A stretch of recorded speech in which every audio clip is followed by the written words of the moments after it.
Hello, and welcome back to the Friday Feels episode of the U Up Podcast.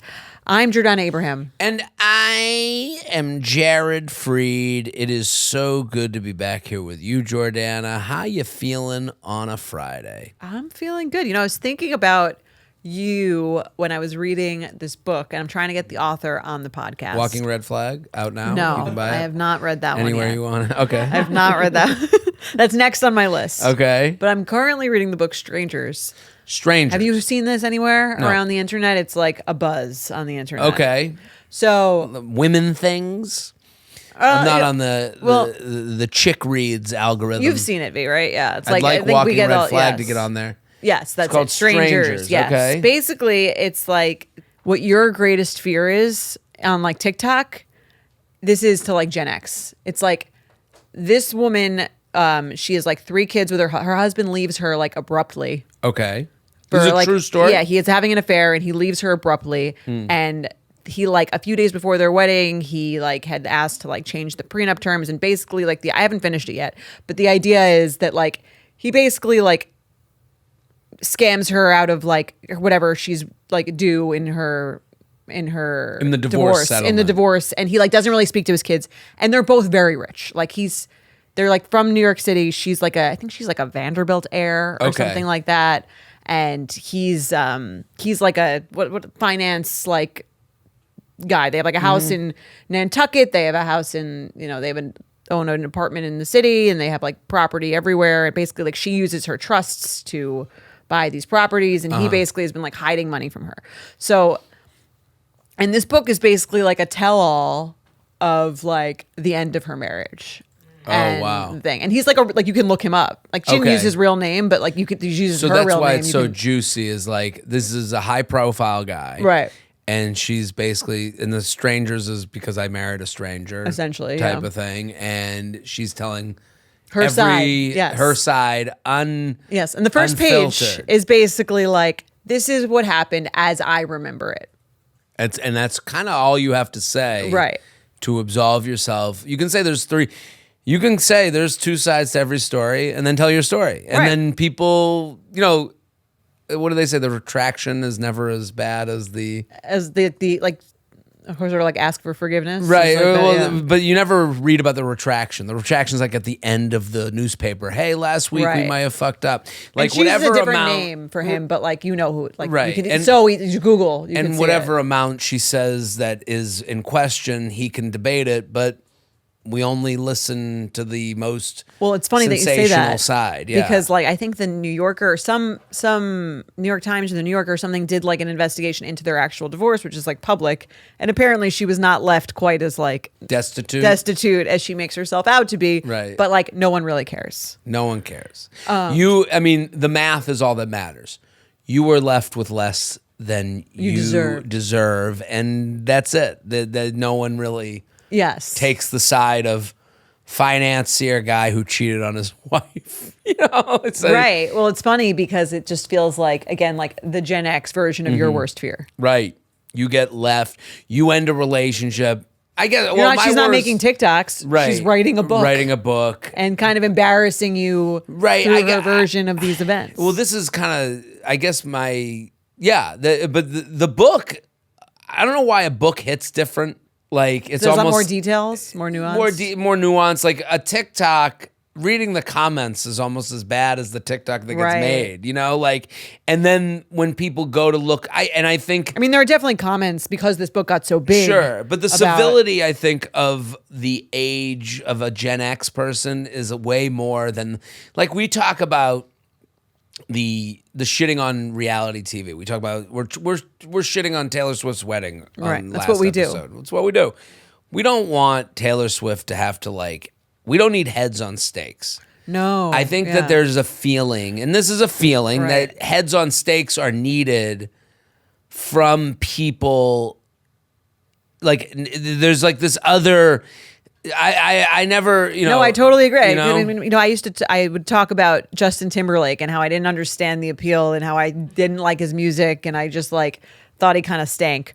And then when he got arrested for his DUI, I got so many DMs being like, how happy are you that Justin Timberlake is like getting pulled over for DUI? I'm like, I don't like want him to like be canceled. Like Right. I'm just like joking around. I don't want right. I don't want his life wanna to be walk, ruined. I don't want to walk down the street and see Justin Timberlake in tattered rags, Right, begging for dollars, yes. right? And then for us to go, oh, I guess you shouldn't have fucked up then, like, Right. That's what it feels like that there is. And again, these are feelings. Yes. I don't know how true they are, but this is a feeling I think a lot of people have. Like we were talking at the end of last week's or Wednesday's episode about being creative and how fearful it seems that to draw outside the box for young people, like how fearful they might be to go and take a chance. And, Right. that's tough. Like, I don't know. Like I always have this thought of like, would I have started comedy if the internet didn't exist? And then would I have Started if it existed as the it is way today. it's existed today, Yes. right? And I have that thought a lot, like because when I first started, I had access to all these things that I could do. Like I could go Google where's the open mic, like I could go, I want to sign up for a sketch class. I didn't have to wait in line outside of UCB. I could go online and go sign up for a sketch class. And Right. I think about that with Betches too, all the time. Right. Like, if the internet existed as it did today, would this be something we would feel like wanting to do, be good at, versus the timing just aligned? Timing is so much of life, Right. like that's why it's so hard to not, when someone talks about the timing, is it ever the timing? And it's like, yes, Of course, yes. everything is timing. I mean, like, this started from a blog. right. Like you wouldn't even know what a blog is today. Right. But like to put it in relationship terms, like, is the timing sometimes not right? Yeah. Like Uber wouldn't have been invented without your phone having location technology. Like the technology of Google Maps. Like Uber only happens after Google Maps happens. Right. Like one has to beget the other. Like that is a kind of a crazy, so I don't know, the chance, how do things work out and the sliding doors of it all. Yes. Even that reference to a movie that maybe people have never seen. I haven't even seen it, but I know what the reference is. You know the reference. Yes. It's a cultural reference now, but of a lightly seen movie. Yes. Like it's all timing. It's funny, yeah. But this book, I would love to, if you're listening, Belle Burden, or someone who's related to her, I think it would be, I have so many questions after reading this book. So in the she dating and wrote this relationship book, space. and well, that's the thing. She just wrote a book and submitted it. Well, she's also like, I always kind of wanted to be a writer, but my husband didn't really want me to work. And then no. Now You she wrote this didn't- book that is like actually like a #1 New York Times bestseller. I please still come on. Not all of us can get that New York Times bestseller. Yeah, Sorry. Do we need a minute? I'll be okay. Oh, I'm sorry. Listen, Listen. I guess the audience didn't do enough. No, I'm We're not mad at you. It's okay. not mad. I'm disappointed. Disappointed. Yeah. Yes. No, but this, I mean, now you know what sells. Just A talk tell-all shit takedown about, of an hopefully ex situation. I get left in a divorce with $1 billion instead of $2 billion. Yes, and then you can write You know, your at least tell-all. at least this woman can have Yeah. one win. Well, I also have Did questions. he end up I with have questions about the woman he marriage. cheated with? I heard again, I haven't finished the book yet, but I heard he like is no longer with her. And she basically says he like abandoned her and the kids. It's basically as soon as COVID started. This was like, it's COVID. They go to like their Nantucket house to quarantine. The mistress texts her, or the mistress's husband texts her like, your husband is having an affair with my wife. And then he like leaves the next day. And she says like out of nowhere, right? She says out of nowhere, but like, it's never. Nothing's out of it's nowhere. never out of nowhere. I mean, looking back at COVID, that's a real relationship shakeup Immediately, time. yeah. Right. Right. I mean, that happened on all levels. Right. COVID many, happens. That person I've been kind of sleeping with for a few years, I got a chance to like give a hard and fast reason to get out of here. Like, Yes, or to go all in. right. Why not? Yeah, no no. time, like can't go out and meet anyone new. Right. Might as well. I mean, there's a lot of people that started listening to this show during COVID, Yeah. and I remember when we were like, I remember it was like this debate of like whether we should do it or not, or what we should do, and How we should work. how right, do we yeah. do it. And I remember when we did the first episode, it was like Listen. Gloves on. Well, Subway gloves on. The petri dish changes, but we still need to find love. Yeah. There people still want to date. It's a constant. It's a constant. It's a good business to be in. Right. Love business. So this podcast will. Those were some fun emails. If you didn't listen during COVID, those are really like of the time. It was great of the time, and it's also like it just shows you like everything stays the same. Like the anxieties, like you still want to go on a first date. Yeah. You still have a bad first date. I don't know. I was proud of this show when we great. did it during COVID. We even did a live show. Did live show, but the idea, because there were so many people that all they talked about was that. All they talked about was like the horrific and what's going to happen. And we just were like, you can come over here to the U Up and have some fun for an hour. For an hour. And that's what this show's for. If you have a friend, a family member, a coworker, someone who's looking for a break from the everyday struggles of their life, tell them about this show. uup@betches.com. Send in your emails. We love to chew on the bone. We love specifics. We love specificity.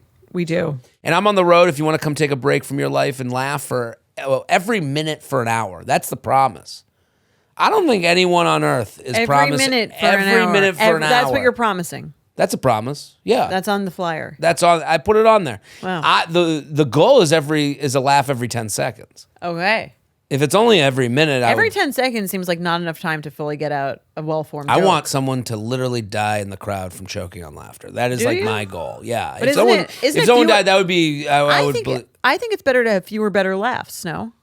Like and I think the way you do it is like an art in that way, where it's like you set up the story. Right. But I want to build. I want you want like I just laughs during the bit. I want laughs during the bit. I love a certain momentum. I'm a physical comic. I like to move and dance and sing. I have a bit I did last night. It was a new bit about going to a nutritionist and how. Have you been doing that? No, just it's actually a very negative nutrition. Sorry, Alex. Is that your new? That's my new Rob Lowe. Oh, and I was going to say, or is that your new speech pathologist? Well, yeah, no. The thing I had against speech pathologists was very different than the thing I have against nutritionists. Okay. Speech pathologists, my thing was always that they moved to New York City and they made it seem like they were like a hero. But really, and everyone knows this speech, I've given it before, but they were really looking for a job that was like really well suited to having a nice life. And which good for you, but don't make it out to be this heroic mission of helping people out when it was really like, I can work in the school system and I make more money and I get summers off. Like that was always the speech pathologist thing that I had. What's the nutritionist issue? The nutritionist issue I always have is that they don't know how to speak to someone who is coming to them. Okay. Like doctors we said on the last week's episode. Okay. I think something that is overlooked is like, I'm going to a nutritionist because I have nowhere else to go and I eat like a crazy person and I just want to like try and make this problem go away. Right. And then they're like and the whole bit is just how they say like the snacks they give you and you're like, that's the snack, like right. The tough part about all that is they're always like, it's not a diet, it's a lifestyle, and it's like, oh, that's the rest of my life. I have to eat this horrible snack. Right. That's even worse. Right. That makes it worse. This never ends. Yes. Yeah. So I'm talking about. I could eat a horrible snack for like a few weeks. Right. I'm not gonna eat it forever. If I have an event coming. Right. up. When does this end? Right. So that was the bit has like pieces to it, but it's all pieces. Okay. But I want to get to this end part that is like big. Like I want it to lead to somewhere. Where's it going? Sometimes a bit goes nowhere. You have to put it away. You do it. Put it out to pasture. You have to shoot it, take it out back, shoot it in the yard. Or you have to do it when you're ready. Sometimes you're not ready to tell a joke. On the special that's coming out, like the Family emotionally Plan, ready? Emotionally ready. The Family Plan joke, the joke about being on my parents' cell phone plan, I've been telling since I've been 26 years old. Okay. And then I put it away. I was like, it's not working. It's not really relevant to my life. I was off of my parents' cell phone plan. I left it. Are you back now? And then I was back. And when I went back to it, I was like, it's funny, I'm 38 and on my parents' cell phone plan. Are you still on it? Still on it. We had an issue the other day. My mom, Someone take the upgrade? That's always an issue.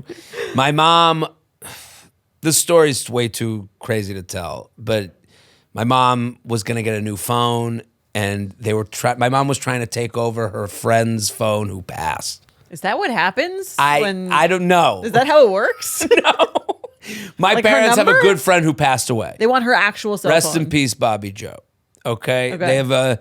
Sorry. A man. The man, right? Yes. My parents had this friend. Yes, we talked about it on benefits. We talked about it on benefits, and Bobby's phone is just there. And my mom was like, "He told me I could have it." So now she wants it as like her main phone, right? And I'm like, you know how hard it is to change. Getting a new phone is like a day off. So then they have to try and get this phone unlocked, which is very difficult to do. And it's my parents, fucking Mr. and Mrs. Magoo, walking into T-Mobile. Hey, we have this phone from our dead friend. Like, can you imagine anyone you would want to help less than two boomers who have their dead friend's phone, who are like, help us. Right. I can't even get my parents into their Netflix. I don't even know if anyone's allowed to get into that phone. Right. And then they find out the phone is stolen. What? Yeah. So Bobby stole the phone? Bobby had a lot of things going on that maybe so then they find out the phone is stolen, and then my dad calls me. That's a story in itself. My dad's getting in a fight with T-Mobile. He texts my brother and I, both of you find your new plans by the end of the day. My brother's in Banff on a family vacation with his in-laws. By the end of the day. Right. And I go, this is my whole life. Wow. I go, no, this isn't how it works. Right. He's taking your children away from you. Right. I go, listen, my whole business is on this phone. I look at it every 5 seconds. So because he's mad at T-Mobile? Right. That he's they won't let him into the phone. So now he's taking it out on us, and he says, find your own plan. And I go, that's not how this works. Okay. Like, we can find a plan, and then you can go on your phone. Let's do it based on who has more to do this week. You have to play golf and gin. Why don't you hold off? Like, okay. And what did he say? What was his? Oh, my mom is like, he's ridiculous. He's just odd. That's what my mom. That's her new thing. No, my dad. Oh, that your dad. Like, she's saying, but I'm like, you're the one who started this whole process. My mom gets fixated. So she has to get the phone done. So they've been at T-Mobile. Why does she want his phone? Because it's new. That's the thing. My mom loves anything new. How new? How recently did he steal it? This is stuff I don't know yet. Okay. There are more questions than answers. You just like swipe it from someone at like the country club like mess hall. Listen, there's more. There's stuff I can't say. This is like the Netflix documentary. This is how it starts. Truly. So we found his phone, and we just wanted to found out it was stolen. Then we found out it's stolen. Turns out, Bobby was living a second life. If he didn't leave her the code, he might not have really wanted her to have it that badly. We don't know what Bobby wanted and didn't want. Bobby, I could go on and on. I have a lot of opinions. Rest in peace. He was a great guy. We could do a whole episode on this phone thing. I could do a whole. I mean, I don't know half the story. They ended up at Publix eating chicken fingers. Like, they didn't care that much. Okay. So. Right. I mean, they have phones. They just left T-Mobile, went to Publix. Wow. I want. Good chicken finger. Your parents have the dream life. Oh, my God. They just texted me now. They're on the beach. They took a vacation randomly. They're on Vero Beach. Oh, where's Beautiful. that? Beautiful. North Florida. Okay. So they went to the beach in a different part of Florida. My mom was upset because she heard your mom on the podcast, and she wants to know why she's never been called to answer questions. I saw this coming from 1,000 miles away. So did I. So did I. So what did she say? She wants to be called. She wants to be given. I mean, my mom has been dating for a Your long mom time. is way more of an expert than my mom. Me. Than you. Than all of us. She's an actual My doctor. mom has been married many times. But I also a gynecologist. Does that qualify you by give dating advice? Someone could write in about their pussy, and we could give it a, she would love that. Yeah. I think we should go to her. You have an issue with your vagina and dating. Any vaginal issue, bring it here. We'll call my mom. I think that's when we should call her, because I would love to hear her in doctor diagnosis. Mode. Yeah. Well, we should have asked her about the genital warts, right? Yeah, we can talk about that. Yeah. I mean, my mom. The issue with my mom is that she won't leave the show. Yeah, that's why we call them so you can hang up. Once you call her, she will not let you off. You're gonna do it. How do you get off? She'll take over the show. Yeah, but you go. Okay, gotta go. Goodbye, ta-ta. and then you hang up. Okay, I have to try that. That's one. how I do it with my I'm going to parents. practice that one. All right, next time, if you send in your vagina questions, and we'll If get you have into it. vagina questions, uup@betches.com. If you have, if you want to come to a show, I'm on the road. I'm going to be in Foxwoods, Portland, Maine, Huntington, New York. I got more dates coming. So let's go to the show. You ready? Let's do it. uup@betches.com. Hey, Captains J and J of the U Up train. What an opening. I'm writing as an avid listener and subscriber. You helped me go from laughing, happy dater to engaged as fuck. What is the difference between regular engaged and engaged as fuck? That means they're really in love. They're so engaged. They're so fucking engaged. Okay. No one's going to be getting in their way. Thanks for making dating fun, even if I'm not doing it anymore. Sending love to both of you guys. Well, thank you. Here's my petty or prudent from college. Now, a petty or prudent is the relationship ends, you react accordingly. And were you being petty, or was it prudent to have the reaction that you had? It also happens to be morally questionable. My ex in my early 20s was pretty bad at school. He made a lot of money fixing up cars. And since I was doing college on autopilot, don't drag me for saying this, please, I told him he could pay me to take his class online for him. Why would anyone drag her for this?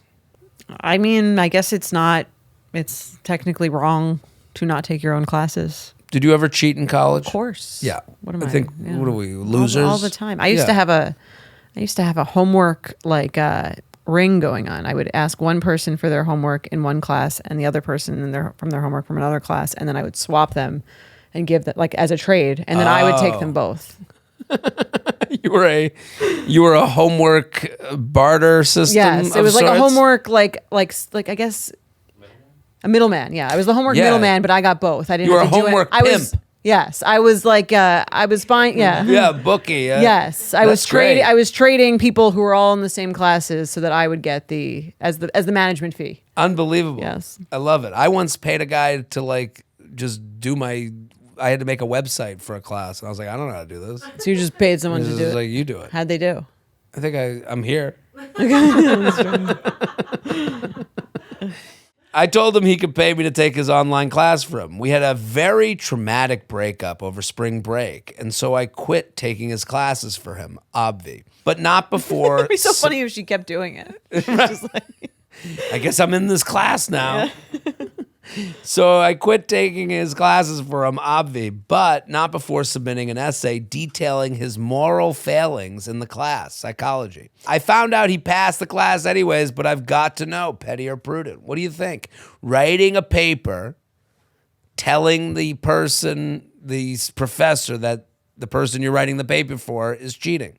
so that's what she did. Right. She basically wrote a paper letting the professor know that this person isn't writing their own that's very paper. petty. I think that's pretty 100% petty because she was all for the cheating when she was dating him. Right. And you've turned in Yeah. your like a mobster. accomplice, right? Like you're like if the runaway car guy turns in everybody after doing the crime, Yeah. That's crazy. like you're a rat. You're a snitch. Yeah. Yeah, you're the lowest of the low. But also she didn't even need to, so she's really a snitch. It's Right. not even like someone asked her. Right. She could have just went on her merry way. What would be prudent about this? Right. That you saved the moral nature of the class, like that you let everyone know? No. Yeah, petty. Petty and a snitch. The worst of our kind. If you found out someone did this, you were dating them. Let's say Emily told you she did this. That she in college. That she did this to someone else. Yeah. It would make me think of them differently. You would remember. Yeah. How could I trust them? It'd be hard to You would never do anything illegal with her again. You'd know. Right. Well, it depends I think it would depend on how she talked about it now.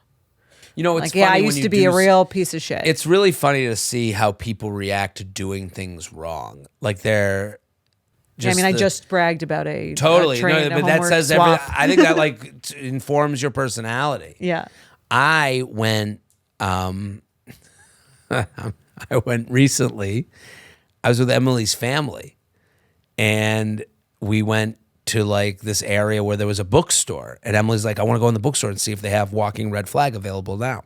So I was like, yeah, let's go in and see. So we all go in the bookstore. It's her parents are there too. And they find the book. The book is there, which is very cool. See the book in the bookstore. And then Emily's like, you got to sign the book. You got to sign it. Someone can, pick up a signed copy. Right. So I pick up my pen and I'm like, this will be a fun treat for someone. It feels a little wrong. You're writing in a book that's in a bookstore. Right. No one knows you're the author. Right. And then like her dad sees this and is like, well, you have to tell them. And I'm like, no. I was going to leave this and be on my merry way. Right. And he's like, that's the rule. Oh, you got to let guy. them know. Okay. And I go, okay. Like, what am I supposed to do? Like now we're getting to know each other. Yes, sir. And Emily was like, come on. Like, what are you talking about? And I'm like, at this point, I want nothing to do with this discussion. So you went and told them? So then I go to the desk and it's like a bookstore. The one thing I've learned about writing a book. No, it was like an independent bookstore. Okay. The one thing you learn about writing a book, and maybe you saw this, is like book people are in the book business. Like everyone who does book stuff loves books. Right. And that's mostly like all of what they love. Right. They probably don't know who you are. They don't know who I am. They love books and they want to like, no matter where in the office they work, whether they're the CEO or they're the PR cashier, agent or the cashier, they want to sit in that corner and curl up and talk to nobody. All book people are book people. Yes. So I go to the desk and there's this guy at the register and I'm like, and he is like on. And I go, hey, sir, and he goes, do you need anything today? And I'm like, this guy, immediately I was like, it's not who I want to deal with. Okay. You don't want to have to explain your book. You don't have to explain this to right. Yeah. I go, well, I'm an author. He goes, really? And I go, and I have a book that's in the store. He goes, which book is it? And I'm like, yeah, it's called Walking Red Flag, and I'd like to sign it. He goes, well, where can I find the book? Like he's now like, where's this book? And I'm like, oh my God, they're gonna force me to buy the book. To buy my own fucking book. The most embarrassing that you signed. Right. Write a note for yourself. So I go, well, I already signed it. He goes, you already signed it? And I go, yeah, I already signed it. I can show you my ID. Like, I'm like, and it's like this, so like. You are the author? Right. I'm like, it's me. I swear. He goes, let me go see what you've done to the book. Brings me You've done to the book. You violated the book. Over. He's like, we do a special bookmark with books that have been signed by the author. So it ended up working out. And he's was he like mad at you? No, he was like, but he was just very direct. Okay. And all I could think is like, oh my God, this is the most embarrassing thing ever in front of my girlfriend's parents. They're gonna like make me buy my own book. And I'm only doing this because I'm trying to do right by them. Yeah. And I mean, it turned out to be like her dad was right. Like it ended up they like put in a special part of the store. Oh, that's signed nice. by the author. Like it worked out in the way that you would want it. I mean, the best way it would work out is if the bookstore guy that you spoke to was like, "Oh my God, it's Jared Freid, the author of Walking Red Flag. I can't believe you're here. I need to tell everyone that let me add on to that. That would the only way it would be even better than that. Jared Freid, author of Walking Red Flag. And I'm like, it's me. And then someone else goes, who? And they're like, this is the best dating book author ever. I read this book. It's amazing. And then the person goes, I'll buy one. And then they buy it. And there's a line out the door. The minute they ring the register, someone comes in from the New York Times and goes, you were one away from making the top 10. And that's when I make it. Didn't happen. Creativity. Thanks a lot. Our third one didn't make it either. Third one. They said it was the audio book. The audio sales did well. Okay. Well, that makes sense. You're not a reader. I'm an audio guy. Yeah. So, but it's weird that it doesn't count the same. It doesn't? I thought it's not like 1-to-1. The New York Times bestsellers list, listen, now I'm talking shit about a list I didn't make, but it's based on their own hippy dippy whatever. Their own algorithm. They don't want to tell it because they need the list to matter. So so that no one else does the same list. Well, you and some of your CEO friends could write a book and then buy. All of them. Taylor Swift could write a book and then buy all her own books, right. and it wouldn't dent her life. Yeah. Like I think they were in fear of that. They don't Okay. want someone like zhuzhing Hacking the list. system. Yeah. Okay. So, big fucking loser. I have a special coming out, Netflix. Let's make it up. yes. Okay. You guys, you fucked up, but you still have your chance to come back. Well, I fucked up. The You did publisher fuck up. fucked up. I don't know. I don't want to put blame on anyone. It could still be selling very well without the. Well, that's the all other that thing. shit's a scam. Listen, as long as we get to the next. Well, the problem is, it's like, did it produce? What did it produce? I live in. What is it? What did it create? Did it create? I don't know. That's the disappointing part of the book. It's not that Right. I got paid nicely. Yeah. That's always That's great. all that matters. That's all that as we matters is know. money. Yes. No, I got paid to do it, so that's nice. I appreciate that. Right. But I'm like, when you're in comedy, and I think it's like, I'm very worried about 2 years from now. I'm not You've worried always been about. like that. I've always been like that. I'm always like, It's never enough. never enough, and that's kind of a tough person to be around. Maybe it's a tough person to listen to. I think right everyone now. is like that with something. Yeah. Yeah, that's fair. Dr. Naomi would call it seeking mindset. I've heard her say that. Yeah. Yes. I think we're all like that. Maybe not with our jobs necessarily, but with something. It's never Right. enough. I wonder, is there an amount, like, is there a life that you look at that you're like, I could just turn off and be a nothing? Like living in the woods. Like, is there something that makes you stop seeking? Theoretically, yes, but I think once you actually got there, it wouldn't actually be enough. Right. I have a dream of like living off in the country. With Dr. Naomi? Me and In Dr. the woods? Naomi With no living screens? together, no With screen. screens. No, there'd be plenty of screens.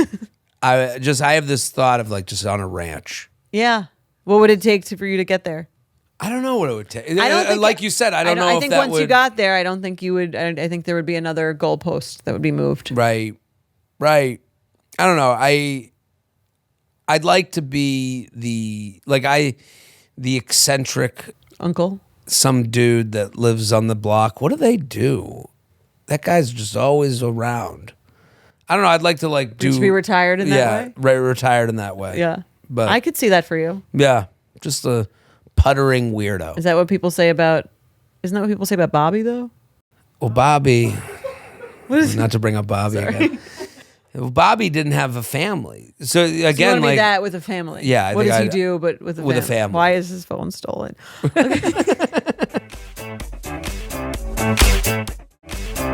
Let's do an email. yeah. Hi, J&J. Love the podcast. You always find the nuance in situations while still making me laugh. So I'd love your perspective. Okay. My husband and I are in our mid-30s and have been together for 11 years and married for almost 3. Before marriage, our relationship felt solid. We had normal disagreements, but overall communication and connection were good. Things changed after we got married and I started a master's degree. I couldn't work full-time, so money became tight, and he quickly grew resentful that we couldn't take trips or spend like we used to. Over the next year and a half, he became distant, cold, and dismissive whenever I tried to connect or communicate. I became pathetic and desperate for the affection he used to show me. At the end of 2025, I went through his phone and found sexual messages and photos he had been sending to men and trans women through an anonymous chat app. When confronted, he apologized, begged me to stay, agreed to therapy, and said his behavior was out of a curiosity that he can't really explain, but that he is not gay. A few months later, I found out he had downloaded and deleted a gay, bi, alternative dating app, trying to keep it hidden in his phone, after reassuring me that he wasn't doing this anymore. He claimed he was checking whether his account had been deleted, but also sometimes downloaded it out of boredom. I also discovered that throughout our relationship, even before marriage and before our financial struggles, he had downloaded multiple anonymous chat apps as well as dating apps, Tinder, Bumble, etc. He promises he probably downloaded them out of boredom and that it was stupid. I've been about to divorce several times, but each time he convinces me to stay, saying it's all in the past and that he doesn't want to lose me. He insists he has never met up with anyone in person. Since then, he has changed many behaviors. We're in couples therapy. He's much more attentive and affectionate, helps around the house. He is less secretive with his phone and shares his location with me at all times. The problem is that I can't shake the betrayal. He sent sexual messages and photos to strangers while I've only gotten like 2 dick pics from him in all the years we've been together. Where are my dick pics? Okay. I've constantly wondered whether he's truly changed or just gotten better at hiding things. I haven't checked his phone in months because it's emotionally exhausting, and part of me wonders whether I already have all the information I need. Do you think this sounds like someone who is genuinely changing, or am I setting myself up for more hurt? Is it realistic to rebuild trust after this, or should repeated deception be the answer itself? Am I just dumb? Thanks, a distrusting bitch. Hey. Sounds like the couples therapy is not going that well. No. To me. It sounds like nothing's going well. Yeah. I'm sorry they're going through this. Yeah, this is tough. Let me give you a little hug. I'm sorry. Yes. I think the part about her job doesn't necessarily, like in the master's degree and the not working, to me is sort of like a side thing. She's giving us a Yes. timeline of events where Right. things were good and now they're bad. Right. I think that's like, she's looking for answers. Yeah. And she's looking everywhere except he's like, I think her main question probably is, why be with me if you're not sexually like attracted to me? Like, Is that the question? I don't know. Like because all the facts here, anyone could hear this and go, I don't think that's necessarily the case though, because let's say she thinks he's bi. Doesn't mean he's not attracted to her. but she even says he sent sexual messages and photos to strangers while when she compares, I've only got 2 dick pics Right. and he sent sexual messages to other strangers. Like she's like so consumed, it seems, from my end of trying to figure this out that she's like, it's like trying to figure out, why is this house on fire while the house is imploding on top of you? Right. Just leave. Just leave. Like you're never going to get an answer. It's never as simple as that, but of course. It's never as simple as that. But I think part of what's making it so difficult for her to leave is she wants to crack the case. Like she's like, because the sexuality also too. But like the sexuality thing, if forget it. Let's say you took that out of it and it was just apps. It was a heterosexual right thing. He was doing the same thing in a heterosexual way. but then what people end up doing in that situation, they go, why would they want to stay with me and be on the apps and say that it's about boredom? Like she wants answers more than she wants to be happy. That's like, I don't think she's gonna get closure or answers. Like, you know, if we think of like sexuality as this like really unexplainable thing, as the Gen Zs are telling us, it's on a spectrum. Can't put anyone in a you box. Can't put anyone in a box, and fine. And everyone is sexually just set at whatever they are, a special snowflake, but it's different for everybody. She's never gonna get the only answer. She's trying to figure out what's going on in his head while doesn't care about her own feelings. Right. Yeah. It doesn't even, what he's doing is almost beside the point. Right. In that way. But that's what she's so hung up on, it seems. Like the whole email is like about his sexuality. Right. But then the one time she gets into how she cheating feels, on her. right? The cheating, but then when it gets to how she feels, I only got 2 dick pics. You know, like I get that. Like that is weird. Right. And why? But it doesn't matter. Like, you know, he's got his own shit he's going on that, like, he doesn't need, they don't need couples therapy. He needs his own therapy. Oh, definitely. I mean, you know, if he's not getting that already, I think that's number one. Right. This isn't like a we thing to figure out. Right. Like, so I all this is, I don't know, like, how do you feel? I understand why she's not like, let me just like get out of here.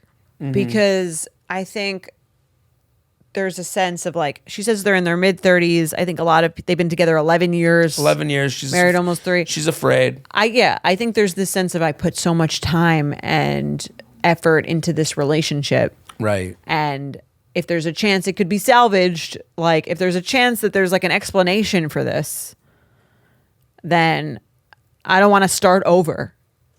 And I think there's like a lot of like fear for a lot of women in doing that, to where they're like, I can make, if we can make this, I think, and men are very different in that way. I think the way they think about things. Right. And I think in her mind, she's like, it's going to take a lot of effort and a lot of work to like start over.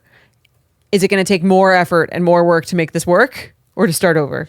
Right. And I think, I mean, like she has to get divorced. Like she has to like, you know what I mean? Like it's a whole, from a social, it's a lot of paperwork. A lot of paperwork, a lot of like money has to change. All this stuff sucks. And our part of her identity probably too. You've been with someone 11 years. Well, also her identity, if you think of like what's embarrassing, like as far as a brand is concerned, like societally, and like this is where I feel really, this might be, I think this is the really one of the more difficult parts, especially for her. She's woman who didn't see that her husband was gay. Right. Or didn't. I think that's another layer to it. Right. Like, and he's man who finally gets to live the way he's been hiding. Like he almost gets this heroic. But he still doesn't, he's not even, the fact also like the way he's describing all of these things to me is another reason I would leave is because he just keeps, it sounds like he's almost like digging deeper into the lie instead of coming clean. Right. The fact that he's saying like, I'm not bi, I'm not like, that's not who I, he just kind of keeps denying it and it doesn't make any sense. So I understand why she's like, how can I figure this out? It's like the way to figure it out is to just know that he's like lying to you. Like, I don't think that he's like, there's clearly something he's not telling you about his sexuality. But she's also probably thinking, I have a master's degree. Like, like this is the thing about love is like, it doesn't make sense how stupid we seem. Right. Like and I'm not calling her stupid. I hope that doesn't come I off think that when way. people get cheated on, there's a sense of like, how could I have been so like naive? Or right. Like, she's going 11 years. She's all the facts she's saying are reasons for her to not do anything. Yeah. Like 11 years was one person. I saw them a certain way. How could I be the one? Like I think so many people in these relationship scenarios, we read it. I think we read this we're email. Detached from it. We're detached and we're like, end this shit. Any life is better than Just the life break you're up, leading right now. Right. Just break like any life where with like, but then where you don't trust the person. Right. But then, you know, she's got like all her time is spent on this. Like she's spending all this time like trying to figure this thing out. Like she's almost afraid of the quiet that will come with like getting away from this. I think she's afraid of like the work that comes from getting away with this and like the comfort. Like there is I mean, yeah, it's obvious this is a very uncomfortable situation, but like but it's also comfortable in that she's been doing it for this whole time. She knows it's the devil, right. versus the one. And it's scary. And she's like, what if I never meet anyone? Isn't she's having like, sex with other men. Well, she's like, what if I never meet anyone ever after this? What if Well, let's play that out. Yeah. Would being alone be worse than being with someone who is fun to watch a movie with, but you think you might being lied to by? It depends who you ask. Right. I think she has to go through that. Yeah. Maybe that's like, I'm more thinking like, what are the strategies she can do to break, like see it from another angle? Like, could you ever trust this person again is the other part of it. Let's say like it all made sense. No. There was a reason for it, whatever it was. Like he is bi, whatever it is. Like, would that change the amount that you could trust him? Would that change like... No, I don't think so. I don't think she could ever trust him again. Honestly. Because it's not even like he came clean, really. Right. If he had come to her and been like, listen, I'm dealing with some sexual stuff. I want to work this with you. Yeah. These thoughts just keep coming up and I don't want to like be put in a position. I don't want to like lie to you. I want everything to be out in the open so that we can like work through it, so that we can work through it. But most people don't do that. Most people, they lie that's first why it doesn't work. And then feel bad. Right. And then they try to fix it or cover it up. So they lie more. Right. And there's so much that's annoying about this. It's the work. It's the work to get out of the relationship. It's the work that comes with being single after 11 years not being single. It's the headlines, quote, with friends. The embarrassment. The embarrassment. People. Yeah. It's the, like, there's so much. I could see why she's like, either way, this doesn't sound great to me. But right. But she's writing to us, so she is hopeful to have a better life. Like, writing this is like she wants better for herself. I think in the immediacy, if she leaves, her life will be worse, but it will be much better in a year and a half. Yeah. Like, it'll be much better. And actually, it might be, I think it actually will be worse than the situation she's in right now.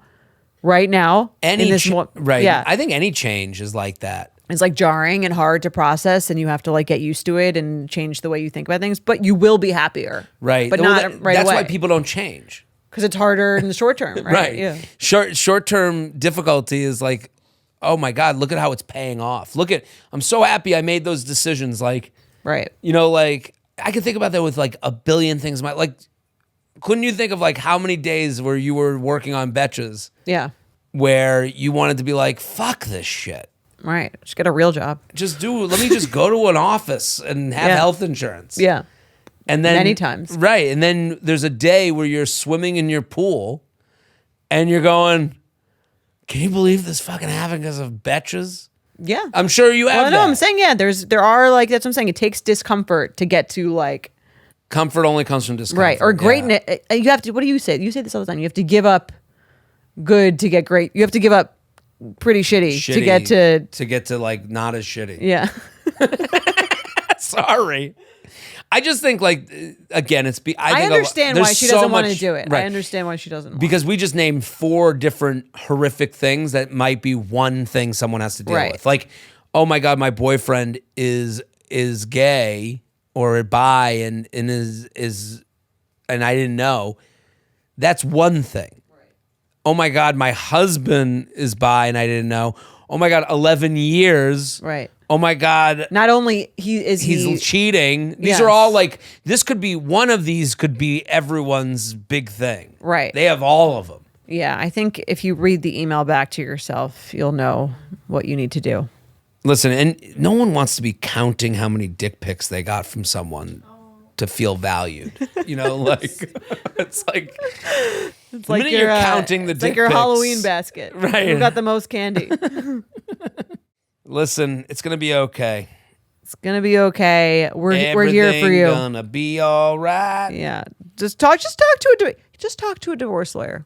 Just talk to them. Just give a chit chat. No, I think because I also get it where she's like, the hurdle of like getting out of this thing probably feels really high, right? Mm-hmm. And when you think of anything like that, like when you think of your special, you don't think of the whole hour when you're starting it. You start with like one step, like one Right. thing that you think is funny, right? So for this, I would say like, just talk. You don't have to do anything. Let's you don't take have to like one leave step. today. Yeah. Talk to a divorce lawyer. Talk to one. I will say, I once dated a divorce lawyer, and I don't know if they have kids. She doesn't mention kids. I don't think so. Let's have a moment to thank God you didn't have kids. Yeah. Like It's not too late. Let's look at the positives. No Yeah. kids, based on this email. She used to call a divorce with no kids a fancy breakup. I agree with that. Yeah, and Expensive breakup. Yeah. Right. So it's going to be expensive just because you go from not having to spend money to spending money. That's Right. like To automatically paying a lawyer. Right. Like automatically more expensive than doing nothing. Right. What's more expensive than $0? Everything. So you're going to hate spending this money, but you'll feel better. Yes. I think so. I agree. Just talk to a lawyer. Take it one step at a time. All right. Well, That's it. I think we solved dating. We did it. Listen, if you love this podcast, if you're here right now, share with a friend. Tell a friend. Tell two your friends. friend with whose husband said they're bi now. Yeah. And Come they listen to maybe this need episode. to hear this, shot of reality. So we will be back next week. Bye.